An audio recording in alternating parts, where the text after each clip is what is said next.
ᱞᱮᱠᱟ ᱚᱱᱟ ᱦᱚᱸ ᱵᱟᱝ ᱧᱮᱞ ᱫᱚ ᱚᱱᱚᱞᱤᱭᱟᱹ ᱢᱮᱱᱛᱮ ᱫᱚ ᱦᱤᱛᱟᱹᱞ ᱪᱮᱛᱟᱱ ᱫᱚ ᱟᱨ ᱢᱤᱫ ᱦᱚᱲᱮ ᱚᱞ ᱠᱟᱫᱟ ᱢᱟᱱᱮ ᱟᱯᱮ ᱯᱟᱦᱴᱟ ᱫᱚ ᱪᱤᱞᱤ ᱡᱚᱭᱫᱮᱵ ᱴᱩᱰᱩ ᱥᱮ ᱪᱤᱞᱤ ᱱᱟᱦᱟᱜ ᱵᱟᱹᱧ ᱫᱤᱥᱟᱹᱭ ᱠᱟᱱᱟ ᱥᱟᱨᱱᱟ ᱫᱷᱚᱨᱚᱢ ᱵᱚᱸᱜᱟ ᱵᱩᱨᱩ ᱧᱩᱛᱩᱢ ᱛᱮ ᱚᱱᱟ ᱫᱚ ᱵᱟᱠᱷᱟ ᱟᱠᱟᱫᱟᱭ उनी दो सारना धर्म बोंगा बुरु इदी कते आदो नोआ हितल रे आगे कॉपीराइट कदाय से उनी दो एटा लकाय बेख्या करे को नोआ रेनाग गे कॉपीराइट में दो नोआ गे बखा हकदा फिंदली जहां पे मेता कन दो नोआ फिदली केना होय होय आदो हां आदो मेना उनी दो पढ़ा दो उन दो बांग पढ़ा होई कना दो जाग दे चे ताई तुम दो जयदेव टुडू टुडू हड़ कना जयदेव से जयदेव ना बइन दिसै ना जाग गे मांग को जहां लay तलांग तहन माने बारिया दो भेगार भेगार गे लेखा आते हितल मी से चला कना माने तो ओंग चितान जहां तने नय लंगाल मारा गु के से लय दिया ओंग चितान जोर एम कदा इच्छा और ओंग है किंतु जमसिम बिनती से आलादा वक्खा मेना उनते दो भेगार गया आरते आदिगान भेगार बारिया भेगार गे ñel ñam de arte ado jagge ape ho hara buru na do joto horge una ho hara buru chon hara buru tabon pe ale ale hara buru ya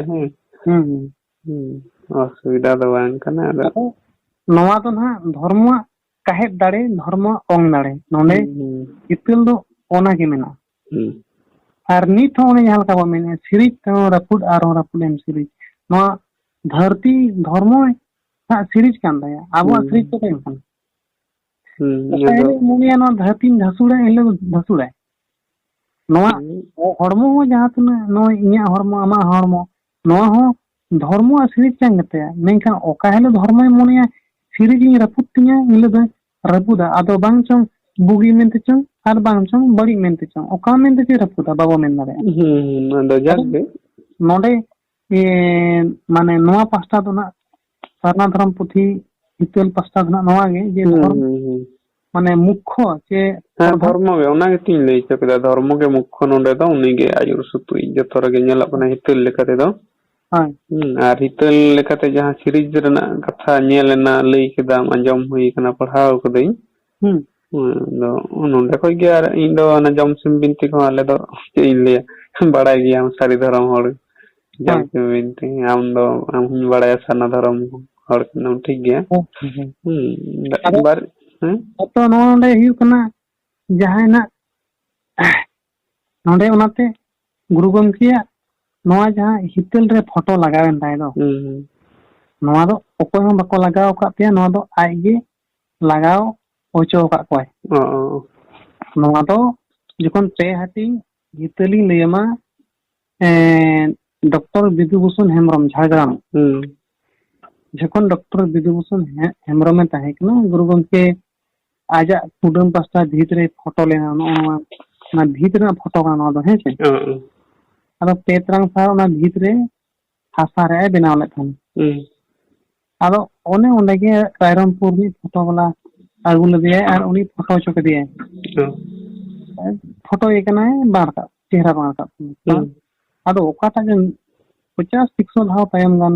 delete नरते photo एना ना डिलीट फोटो चांदो सा जोड़ावेना अदा ओने ना photo आरु बचोकते पेहटी हितल या खतार ना ओना doctor Vidhubhushan Hembram में दोहटो था आदो डॉक्टर विधुभूषण हेमरम चेक पे बाय छापाला आदो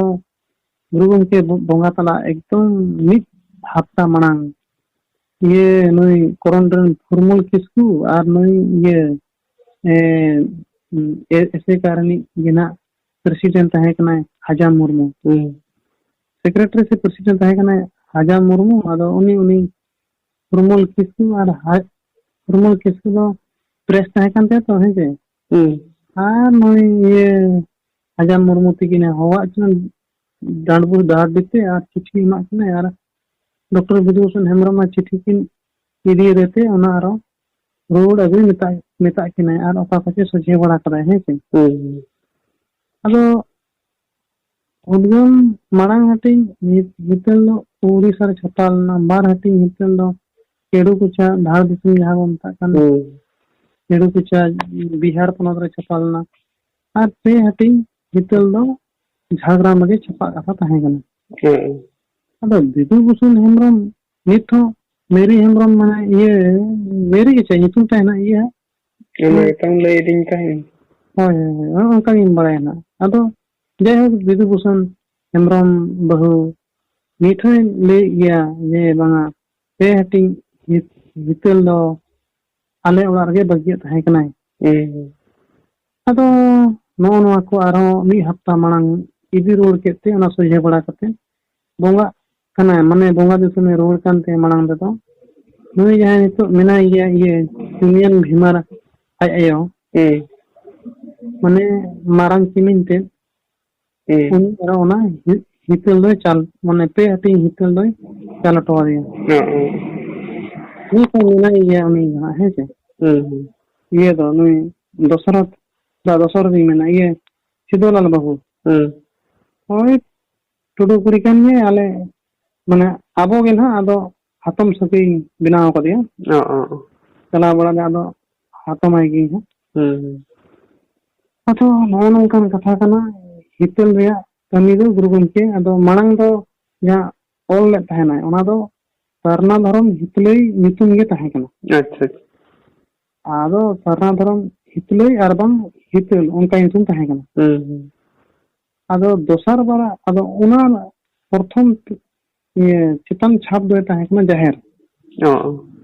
ar bar hati hitel do kedu kuchar pe hati hitel do ai jibit tahe to ban chapalna ado okoy ko mene je sarna dharam hitlei jaha ko olak kana guru gomke photo chitan re ona do nitu ko ole he se ado ona katha do bang kana sarna dharam hitlei ge hitel kana ona katha kana he se acha ado 1983 je 82 jaha chapayen do mid dhab raga un jo do ona ol do bako olaka mi saw do komisa haka to pe hating first hating second hating third hating ado un do bako misale bako ona do ol do bako olaka ge no in sigari mana ge ingela ke ona ho bako 1982 83 na mid da chapa do no sarna dharam hitlei oka themo lagawa karon unku ho bako thike ha menkan marang jaha hitel first ola ona do sarna dharam hitlei ge tahe kana un jo enkan sarna dharam hitlei ar hitel ma mitang ge enkan sarna dharam hitlei katha oka the lagaw huiba karon boi ma ine boi kan ge no tahle hitel ho ine boi kan ya sarna dharam hitlei ho ine boi kan ya tahle guru gomke ekhon onate chetan re do hitel tahena ar aja photo chetan re do sarna dharam hitlei tahena mane noa ge hitel noa ge sarna dharam hitlei ado onate kichu hor ko menia ba ui marang chapa do sarna dharam hitlei do bang tahe kana noa ge se ko men che ado noa na biography ge jaha baya bada technique mene tale 1982 re do bang chapa hakana marang te chapa hakana marang hating hitel ma hane adi marang chapa hakana ba injin men leda ni sundor mohan hemrom geto he unia reply video in lei le un ho noa katha din chap rakab len ge je jodi una original tahe kana tale porena kore do chida bang nyel lena tale kata original kana no do injin men leda men do ado original do jaha 1982 83 chapa hakana che part 1 part 2 part 3 joto mithen ko chapala he che itu mithen chapa ka no ado one ona katha je sarna dharam hitlei ko mistake la ko mane ona mistake mane chileka unku hitel gi to sarna dharam hitlei kana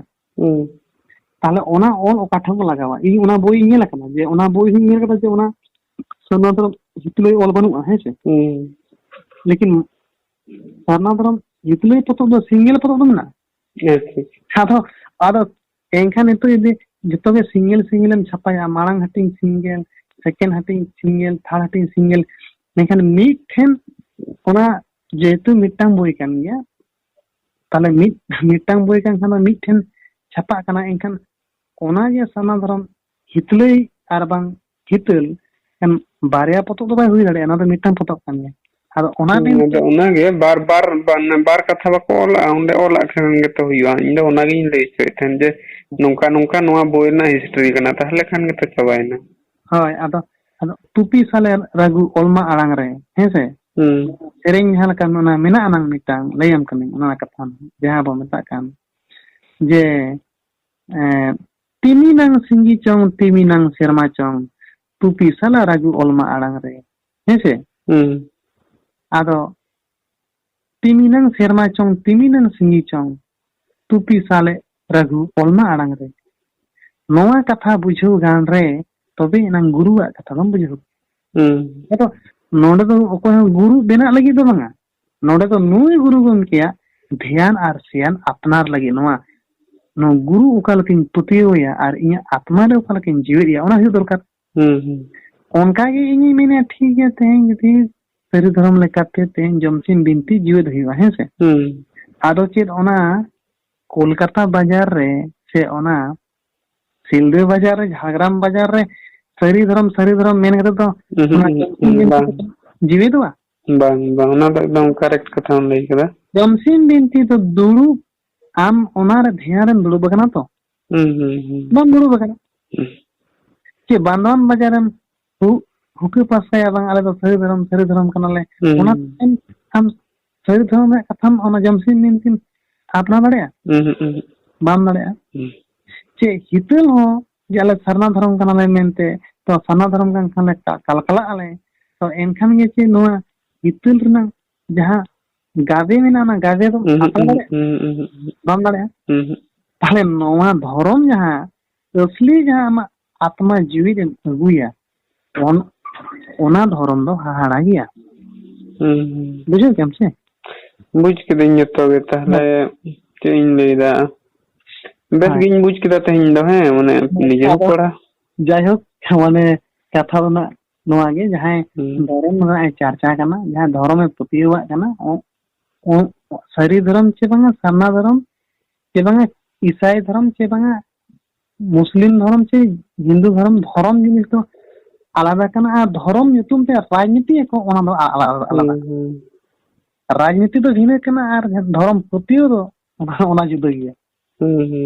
ᱟᱫᱚ ᱚᱱᱟᱜᱤᱧ ᱞᱟᱹᱭᱫᱟ ᱱᱚᱜᱼᱚᱭ ᱡᱟᱦᱟᱸ ᱞᱮᱠᱟ ᱵᱟᱠᱷᱟᱭᱫᱟ ᱯᱮ ᱱᱟᱦᱟᱜ ᱵᱷᱟᱜᱤ ᱜᱮᱭᱟ ᱱᱚᱣᱟ ᱦᱟᱨᱟ ᱵᱩᱨᱩ ᱤᱫᱤ ᱛᱟᱵᱚᱱ ᱯᱮ ᱟᱨ যেহেতু ᱠᱟᱹᱴᱤᱡ ᱵᱷᱮᱜᱟᱨᱚᱜ ᱠᱟᱱᱟ ᱵᱷᱮᱜᱟᱨ ᱰᱟᱦᱟᱨ ᱠᱟᱱ ᱜᱮᱭᱟ ᱢᱮᱱᱛᱤᱧ ᱢᱚᱱᱮᱭᱮᱫᱟ ᱟᱞᱮ ᱥᱮᱫ ᱛᱚ ᱟᱞᱮ ᱞᱮᱠᱟᱞᱮ ᱦᱟᱨᱟ ᱵᱩᱨᱩᱭᱟ ᱟᱞᱮ ᱥᱮᱱᱟᱜ ᱫᱚ ᱚᱠᱚᱭ ᱦᱚᱸ ᱨᱟᱹᱜᱤ ᱟᱹᱲᱤᱥ ᱫᱟᱞ ᱛᱟᱯᱟᱢ ᱚᱱᱟ ᱠᱚᱫᱚ ᱵᱟᱝ ᱦᱩᱭᱩᱜ ᱞᱟᱹᱠᱛᱤ ᱠᱟᱱᱟ ᱱᱚᱣᱟ ᱫᱚ एकदम am tehing habi te katha do tehing habi te hitul charcha hor te hitul mana bata hor tehing jahai ge tehing dal hon bako dal ka ko mane ar chid haba ko meta ka ko ado jahai किछु जिनिस nail नामो कना अब बेंगल रे जहां के सरनाम main का खान दो एकदम झो माने उनी दो को एकलाई गया को उन्हें तो जमसी मिति में बाय मेन छे बा आम यदि धर्म ना पतियो मेना तमा एनखान दो आम दो इन सा दो चिदाम लड़ाई कना आम दो आमा धर्म पुथी तिनी एम आपनारा कदा आर हर तिनी को ओनाते को बुगी कान खान उनको को बेसो कान खान उनको को आपना तमा लेकिन आम इन साउथन ये राजनीति दा बांग नुई सरनाय मेनदा चे नुई सरनाय को आय चे नुई हाना अतु नोआ अतु बबन सेन चोया ओना तो आमा कई कना अरे बाबा हितल जदी गुरु गमके माया नोडे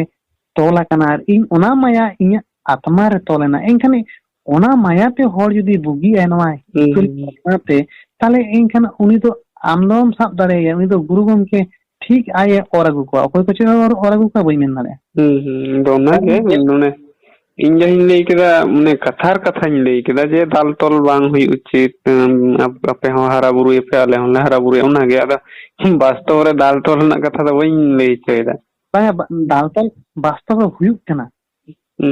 वास्तव रे पूरी हुयु कना जे बांगमा नुई सरनाय मेनदा नुई दो नाना हुना कथा त मरोड़े आर बांखान नुई नंकाय बन ओना को हयतो हुई बड़ा कान गे कारण नोना को इन बइन कुसी कारण हुई कना अबो अतु दिसम रे जहन नेलबन जे ओंडे दो महतो को मेना कोआ दिकु को हम एक बार ओड़ा मेना कोआ ताले जतो ओड़गे अतु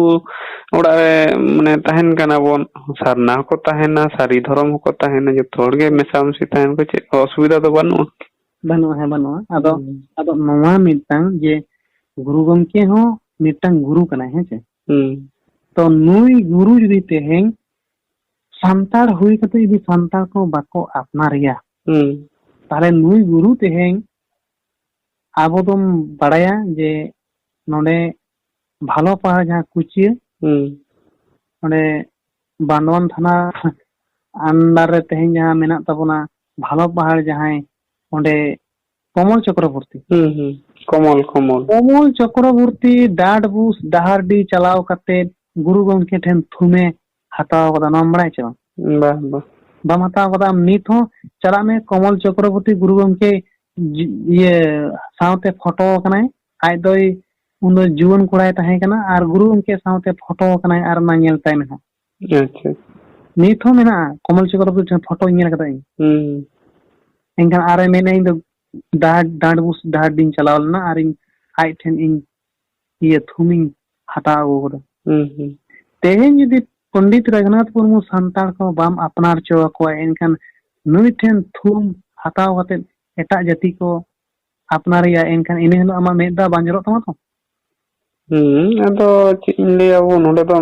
ती होड़ आदर्श को हताव है माने होय आदो जाल कनिया माने जाय दो नुई आदर्श तेहें यदि इनिंग हतावया नुई आदर्श तेहें यदि अतु अतु होड़ को पालन तया ताले एनखान नुई गुरुआ आदर्श को पालना एनखान ओंडे तो बांग बिरुद्ध दरकार चे आम हो जदि इन सारी धर्म लेकाते जहां होड़ को गे सारी धर्म लेकाते जदि उना आदर्श को पालना तो इना बइन ताते बइन मेने जे आलम पालना मेनते उना गे ठीक कथा गे नोआ नोते हम ती आदर्श मेना चले आले रेन साधु रामचंद्र मुर्मू हाय उनी आदर्श रे आडी मारांग आले दोले नेलेया माने ऐसे जागे उना को तो ठीक कथा कान गया जहां आदर्श जहां तो नेताजी आदर्श हता जहां तो गांधी जी जहां तो विवेकानंद जहां रविंद्रनाथ जहां विद्यासागर है बा उनका तो हुई गया जहां जहां आदर्श रे माने रंगीन कना रंगा कना अदो अदो ओना गे इन मने जे बांगमा जहां के पंडित रघुनाथ मुर्मू आदर्श फॉलोइदा उनिया फॉलो चना जहां साधु रामचंद्र मुर्मू आदर्श फॉलोइदा उनिया फॉलो चना अदो नोडे दोया जे नुए कारना कना चे नुए सरी कना ओना जितना रे मिटन बिभ्रांत तो आगुयाम ओना दो आमा उचित बांग कना निया हो चे ठीक के बा ठीक ओना गे अदो ठीक गया ना दो ओना सिन लेदा ने नोडे दो बांग विरुद्ध लगती कना आर नोआ दो नी लेकाते बोन नेल लेखा निर तो माने पंडित रघुनाथ मुर्मू हा मिटांग मिटांग जहां चिलेया उनिया मिटांग आइडेंटिटी प्रूफ फोकस जहां मिटांग धरती रे फोकस हेना ओना तो नोआ कॉल चिकी सावते आया न्यूतुम चे आया कमी भरा माने अडी मरांग मिटांग हेना हे से आदो एनखान नुई गुरु देवा सेवा तेहिं जहां ओड़ा रे चला कना मेनखान आम हो जे आरो होड़ जहां गना इन मेनदा जे आम दोई मेना तोरदा जे आरो जहां के जदी उनी साधु रामचंद्र मुर्मू आदर्श आए देवा सेवाया इन साधु रामचंद्र मुर्मू तो कोड़े चलाव कना अच्छा ओंडे मिद गमके ना आदो ओंडे तो ये चप्पल को बाको खर्चो मिद ठन है तो एनखान उनी साधु ओकाला का आए कमी ताहे उनी मा रामचंद्र मुर्मू तो रामचंद्र मुर्मू दो लास्ट रे साधु जीवन खंडा तहनते साधु को साधु जीवन खंडा तहनते साधु है जे अतो चलो इखा उनी साधुआ ओकाला का जीवन खंडा तहना यदि ओना जीवन जुदी इन मेनी तेहे आबो कुचिए करे चे नते बानाम करे जहां ओरे फुलुते तो इन की उनी उनी मेता कना जे बंगा हम साधुआ जीवन दो आलम फुलुया मेन तबे तेहे गुरु गमके जीवन जहां फॉलो लगी तें तिसम संघारो कना उनको आम फॉलो होचो कना उनको दो आलम एसेट को जुदी इनी मेनिया तें आम पंडित रघुनाथ मुर्मू जहां लका देवा सेवा फॉलो तें नोआ बाम फॉलो होचो कना उन गान होड़ नोए सरस्वती पूजा रे सरस्वती को बंगाएगा काली पूजा रे काली को बंगाएगा अच्छा दुर्गा पूजा रे हो ओंडे दुर्गा बंगा ठेन गोडो को चला कना तेहें शिव बंगा रे हो को चला कना तेहें मनसा बंगा राचा राचा रे गेडे ये मेरम को पठा को बंगाए को ताले ओड़ा ओड़ा को बंगाए को तेहें इकन उनको तो बाम एसिरे को जे बांग जे मनसा काली को सरस्वती काल को बंगा पान और नोय गुरु गमके देवा सभा खान दो नोआ गुरु गमके पेचरंग सार जहां हरियर चिरे लगावे खान नोय दम मेताय कना ए आम दो एटागो कना मेनते इनी मोनिया साधारण मुर्मू जहां सेवाय कना ओना हो ठीक गे चलो सेवाय मा सरी धर्म लेकाते पढ़ाओ जहां गुरु गमके हर धारे ताड़ाम कना आय हरियर चीर पेतरंग सारे लगावे और गुरु गमके देवा सभाय कना ओना सरहाव गया तो उनको जहां पे ना उनको हिंदू मुस्लिम सिख ईसाई जैन बौद्ध हेचे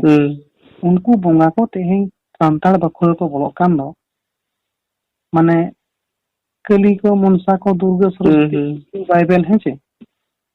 तले उनको को बोलो कना उनको मा बाबुन ऐसे दाड़े को कना सरी किसे बंगा देवम के अपना को नित जंगल कना माने जहां सारी धर्म होड़ हो और सरना धर्म रे न माने बच्चा तो बलांग बच्चा को बइन बच्चा को अडी होड़ के को अपनार को होय तले अपनार को ता उनको से दो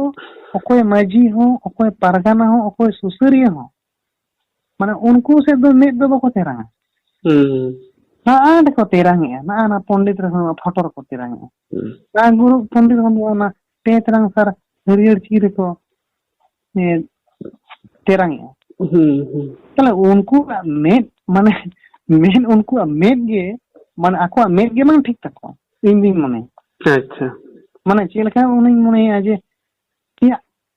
पंडित रघुनाथ सना धर्म नुई हो संतार कान गे नुई हो बंगा दो इनको गने ले को जहरे मारामुरु मोळे को तुरी कोगे अच्छा साधारण जन मुर्मु जदी हर धार साधारण लकाते बंगा हो इनको गले और उनी होय मेनिया साधारण चंद मुर्मु होय मेन चोया देवन तिंगुन आदिवासी वीर हो देवन तिंगुन आदिवासी वीर मेने छो हैं द उना दो बाबू ये करना लई कदाई जहां दो जतिरी सेरिन लकाते ना बन लेखाय गया हाय हाय जतो हर को लेखाय दा उना दो चे हमले उन ऑक्टो लगी उना प्रासंगिक ताहे करना हाय हाय आदा ठीक है तो हम प्रासंगिक मिना गया बांग तो बई बंदा आदा आंगन में ना इनका उनी हो उना सेरिन कदा है और गुरुगण के होय हाय गठने बनाव के आरे मेने आदिवासी सावता रे सेचे तो में आ लक्ष्य ने सेले दो ना के आदिवासी सावता से लक्ष्य सुन और ठीक है कथा तो ना ठीक है तो अब दो गुरुगण के माना बता होड़ को और साधारण जन मुर्मु माना बता होड़ को आबो दो बांग एपेर दरकार कना हां उना दो आदि सारी कथा कना इन ये नुकु हिंदू और सिख ईसाई ये हिंदू और जैन बौद्ध को उनको को लड़ाई करना बांग बौद्ध मारे मणांग से दो ये को दो लड़ाई ताहे कना किछुटा माने भागी के नुकु बुद्ध को साव नुकु हिंदू वैष्णव को हाय हाय आदो नितो उनको तो आर्यो को लेखा हकना छे लेखा कना को लेखाय को आदो एनखान उनी के हिंदू कना उनी के सिख कना उनी के जैन कना उनी के बौद्ध कना ठीक है तो आको तो पूरे हिंदू गोष्ठी को हिजु ठीक है तो तेहें सरी को आदिवासी कना सारना को आदिवासी कना आबो तलार दो एपर हने बांग दरकार एकदम कारण आम ठेन दो उनी ठीक हो आइरन बंगा को आबो आदिवासी संताल वारे खड़ी कोय उनी मुस्लिम बंगा को आबो संताल वारे खड़ी कोय नाते हिंदू हो उनी मनसा काली सरस्वती उनी होय खड़ी को संताल वारे ताले आबोरन सुसरिये आबोरन बिचरिये आबोरन मझी परगना हेजे दिसम परगना मेताय देश परगना मेताय देश मझी मेताय जहां है ना चे मझी मेताय हेजे नुकुआ में दो ओना ओने ओनते तो बांग तेरांग ओना खाली के तेरांग ओना बांग ओका से ते हितुल को खड़िया ओकोय ओड़ा ठिन हितुल को पार्थना हॉचोयेद कोवा ओकोय ओड़ाग रे गुरु गंगे को मनाव हॉचोयेद कोवा ओकारे पे त्रांसार चीर को लगावेया ओने ओना कोरे मिटांग अड़झियो को लगावेया बांगा नोवा कोन तो अड़झी बांग हिजु दरकार काना से अड़झी हिजु दरकार काना बाबा नोवा रे तो बांग दो हंते हो चे एम लैया हमने उनको जेमन दायित्व मेना अब व्यक्तिगत हड़ा दायित्व तो किछुटा मेना दो आम जहाँ को लई केदा ओना दो एकाल सारी कथा कान गया और नोवा कोरेम नेला जहाँ दो इन्हो मेन बड़ा हका को तहनी अदो जेहेतु निजे के खरापो कना मदो ओनाते बइन मेन बड़ा को कना ये करे फेसबुक करे मिता को कान थेना आयो हड़ को जे ओनवा होली करे से ता माने पूजा पाठ करे जहाँ दो सिंदूर खन दको आबिर रंग मखा दो ना को लई बड़ाय तहनते अदो निंकेन हड़ के बड़ी माने बड़ी को मने कना ठीक गया हंजा कोर भी कोर बाबा अदो ओनाती नेदा निंकेन निजे निजे व्यक्तिगत भावते हो ओना को तो सचेतन तहन लगती कान ताबोना एकदम एकदम एकदम जहाँ लका कथा हुई कना आर जेमन नोय मिट विशेष कायदे आरो नितो नोय जहाँ अबो विशेष कायदे एटा करे दो बांग रहो अबो नितो जहाँ बांधवान रना सिचुएशन रे हे कना जे मिटांग जम जाति रना कथा है जे बांगा सारी धर्म सरना धर्म जम जाति नोआ दो या इनको बुंगा कान गे नो आम सरीन मेने रहो इनको गे मारंग बुरु जहर एको गे हेचे आर सरना मेने रहो इनको गे हेचे तो नोआ तला रे अदो ओंडे कटी एटा रकम कना जानी बुझ रे ने सरना ओंडे कटी एटा रकम कना बुझ रे सरना माने दो उनको जहां आले सारी धर्म हड़ को ओंडे ना दो माने ब्रेन से बुद्धि तो बइन खटावे तो ना इन लई कना कटी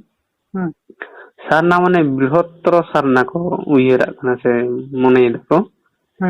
बृहत्तर सारना माने के माने एटा बंगा बुरु को को तहन कना संताल मतो सारना खान मा जम दिन कथा मा बांग हिजो से किंतु उना संताल मतो सारना दो बाको मने कदा से बाको नेल कदा माने पासना भावते जत्तो हड़ा सारना धर्म लेखाते सारना धर्म को नेल कदा जार जन्ने एटा धर्म लेखाते को नेलेते मेन को एटा धर्म को जेहेतु नोवा रे हिजु लगा ताहले ओंडे उनका जम जानती ना कथा रकाव कना माने इने नेल नाम लेखाते नेल नोवा दो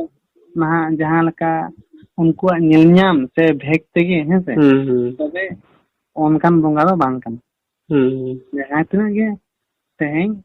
जहां तना को बंगा कना जे बांगा ओनकान बंगा दो बांग कना जे बृहत्तर सारना जतो या हमते मुंडे उरन को सरना को मेने उनको करन को बोंगा हको कना उनका दो बांग बोंगा दो निकू गे आदो कथा दो ओना दो मिटांग नंगसा चे नोआ दो जागे इन से पास्ता खना दो ओन नेल न्याम ते ने उनके इहेर न्याम ते ओन लैया मिया होय आदो बोंगा दो इनको गे आर जतो गे इनको गे हेंसे आदो नोआ दो मिटांग माने फालतू मिटांग झंझट बेनाव का उनका खान मा हमको ये नितो जुदी वो मेना तलेया पंडित रघुनाथ मुर्मू गितो हितुल लेकाते सरना धर्म पुथी ऑल केते ओना को मेन तले उनी साव तले जुदी साब का में इन सपोज इन काम कना है से तें भीमार से चुनियरन कोड़ा इधर को हरा कना माने सिद्धूलाल रन गोरम कोड़ा को उनको तले तेही जाबो बांधवा रगे नहर किया है कोई हो बांगा तेही इन ये मेना तें जतो को मारंग कोड़ा दो हित में ढिमार रंगे सिंगे Sidhu Murmu English medium student ना बताए तो तले सिंगे सिद्धू मुर्मू तेही बांधवान रे नहर किया है साब का में इन एटा दो मेना तेही यदि आपे मुधु बोरगे नहर किया है ताले चे लका एनखान उनको बन जाति तक बन एदे को उनको कुड़ी पस्ता जे बांगा गुरु गंकिरन दादा हराम होय ग्रैंड फादर जहां बन बताय खान सगे तकिन हें सिंगे सिदो मुर्मु नहर केदा एनखान उनको मा सरना दो होल कना को एनखान जाति तक बन एदे को ओना बो मेना तो उनका तो बांग मेनो कना दो तो जा मांझी परगना महल ना को अन अरी दा ᱟᱫᱚ ᱤᱧ ᱱᱚᱣᱟ ᱜᱮ ᱯᱨᱚᱥᱱᱚᱧ ᱫᱚᱦᱚᱭᱟ ᱡᱮ ᱤᱧ ᱢᱟᱺᱡᱷᱤ ᱯᱟᱨᱟᱱᱤᱠ ᱠᱩᱞᱤ ᱠᱚᱣᱟ ᱡᱮ ᱵᱟᱝᱢᱟ ᱛᱟᱦᱞᱮ ᱮᱱᱠᱷᱟᱱ ᱩᱱ ᱵᱚᱱ ᱟᱹᱫᱟᱹᱭ ᱠᱚᱣᱟ ᱠᱤ ᱥᱮ ᱵᱟᱵᱚᱱ ᱟᱹᱫᱟᱹᱭ ᱠᱚᱣᱟ? ᱪᱮᱫᱟᱜ ᱥᱮ ᱟᱭᱟᱜ ᱢᱟᱭᱟᱢ ᱥᱟᱹᱜᱟᱹᱭ ᱡᱩᱫᱤ ᱜᱩᱨᱩ ᱜᱚᱢᱠᱮ ᱢᱟᱱᱟᱣ ᱵᱟᱛᱟᱣ ᱛᱮ ᱛᱮᱦᱮᱧ ᱤᱧ ᱛᱮᱦᱮᱧ ᱡᱟᱹᱛᱤ ᱫᱷᱩᱛᱤᱧᱟ, ᱱᱟᱯᱟᱭ ᱛᱚ? ᱛᱟᱦᱞᱮ ᱩᱱᱤ ᱨᱮᱱ ᱢᱟᱭᱟᱢ ᱥᱟᱹᱜᱟᱹᱭ ᱨᱤᱱᱤᱡ ᱡᱟᱦᱟᱸᱭ ᱮᱠᱫᱚᱢ ᱨᱤᱞᱮᱴᱤভ ᱠᱟᱱᱟᱭ, ᱡᱟᱦᱟᱸᱭ ᱫᱚ ᱜᱨᱮᱱᱰ ᱯᱷᱟᱫᱟᱨ ᱦᱩᱭᱩᱜ ᱛᱟᱭᱟ ᱢᱮᱱᱫᱚ,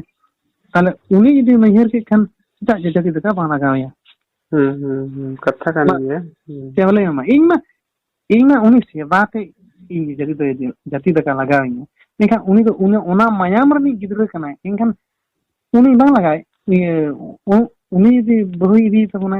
ये हपरा इदी बहु ये इनखान नुई आपात तो बाबन यदि कथा kan gया don उयर कथा जो मेना माने उन अलगा बang kana anu विक्रम नो माने डू एंड डाई माने करो एंड मोरो उनी तो इन तेहें हावी ते इन नंगे गुरु गंगे किरे मेन और नवा मेन इन तियो गान इन चबना और नवा लगी ते इन डाडबुस चे डहाडी दो प्राय गिन चला हिजु कना और आज ने गुरु गंगे जहां रे तुपुन गान तहना है के ओना पुखरी चे आहार बो मेता का ओने तुपु कते गुरु गत किन इन पोकराल कते हिजु कना है के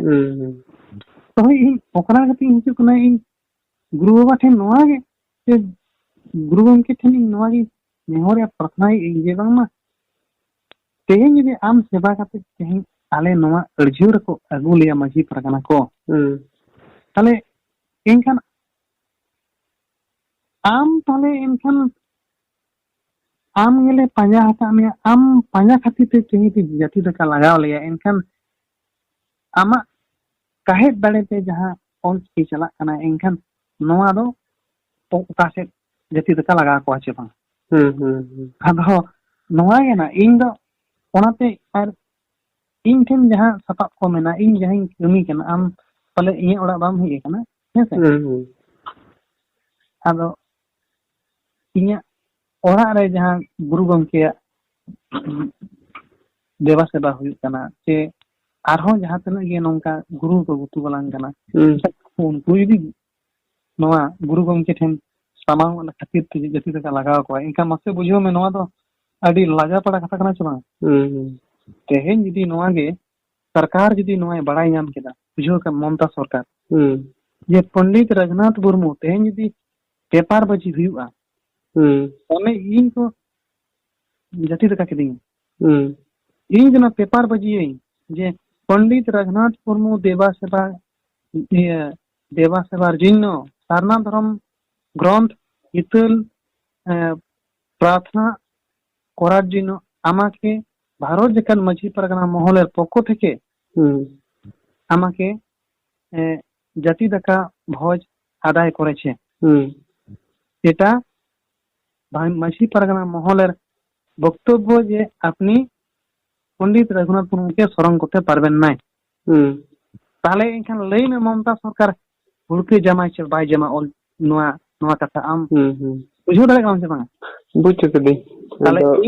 इन तेहें हबी के मा पेपर बजी रे बइन जलाव कना कि मेन चेदा मिटांग आबो नुनु मराम बदनाम रे हिजुआ नो समाज बखान इन दाड़े इन बांग दाड़े कथा बांग कना इन गान इन पेपर बजी आम यदि मेना गाफा के पेपर बजी इन दाड़े कारण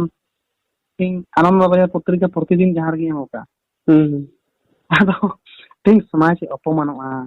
तें समाज कोई कना Ol Chiki Santali medium school Santali medium college आर तेहें यदि इन पंडित रघुनाथ कथा कते पेपर बजी इनखान इन वक्तव्य को एम हसिया लास्ट रे कोटे होइया जे आम नवा कथा सरी को मेता का में नुनु गान कथा हे रखाबो ओनाते बाबो मेने जे सावता तें भारत जेकन माझी परगना महल अपमान माय मेनते ओना बाबो खोज कना आलो ओना मेनते तें इन बई मेन बड़ाया ओना मेनते इन को मेन बड़ाय जारो ते जहाना गे इन जतन को एटिरोने बड़ाय रहो इन इदा मिटा सावताय अपमान ओना बई खोज कना इन दो क्यों से गुरु आदर्श नवा मेना गुरु गमके आदर्श दो ओना मेना जे आलम लड़हिया माने नुई दो तापम दो बाय मिताम कना ताले गुरु गमके उनातिन मेने जहां आदर्शम पालने तो उनिया आदर्श लेका सेनो हुयो तो